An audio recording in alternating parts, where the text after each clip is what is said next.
Hi guys! Welcome back to Buona's Kitchen. Today, we will make pork bulgogi. Bulgogi is a Korean word which means fire meat in English. It is usually made with tender parts of beef, pork, or chicken. It is also considered one of the most popular traditional Korean foods. Are you ready? Let's get cooking!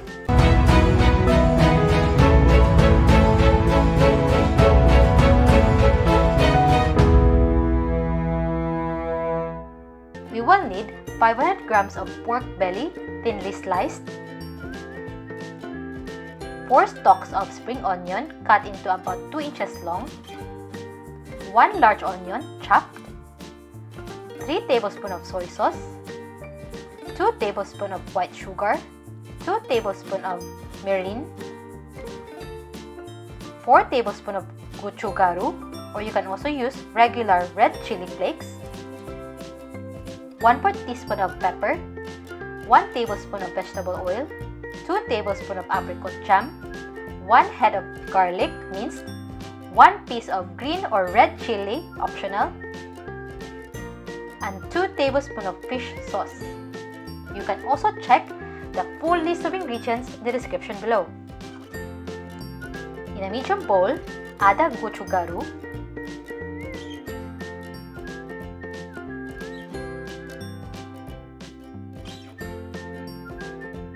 soy sauce, apricot jam,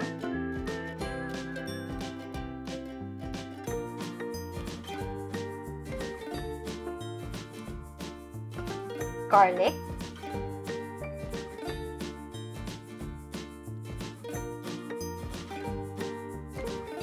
white sugar,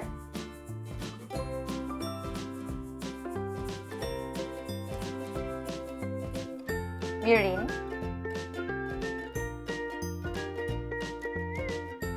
fish sauce, and pepper. Mix them together until well combined.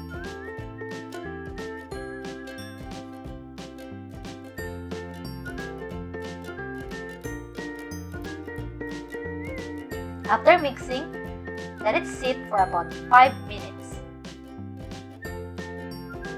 After 5 minutes, add the pork belly,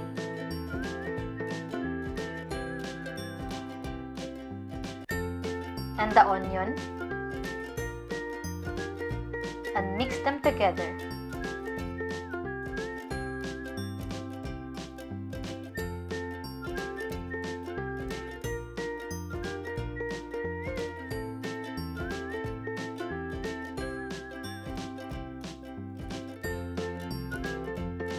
Cover it with cling film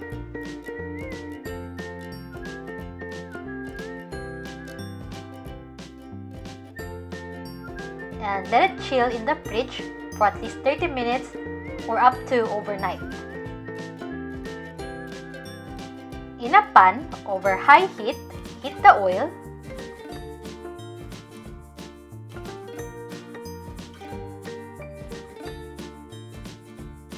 once it's hot, add the marinated meat,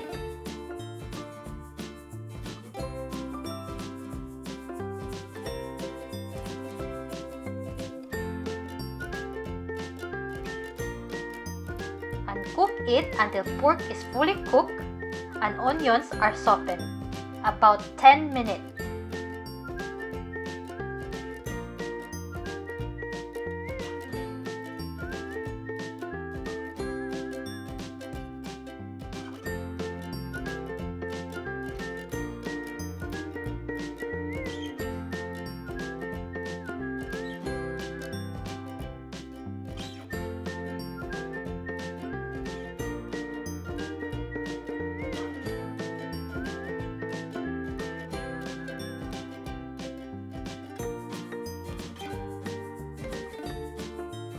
After 10 minutes, don't forget to add the spring onions and the green chili.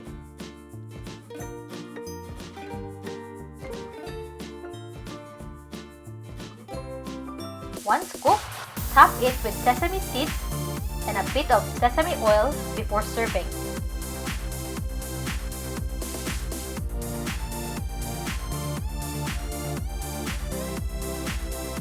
And here's our finished product! Bulgogi is spicy, flavorful, and absolutely delicious. I hope you're gonna give this a try.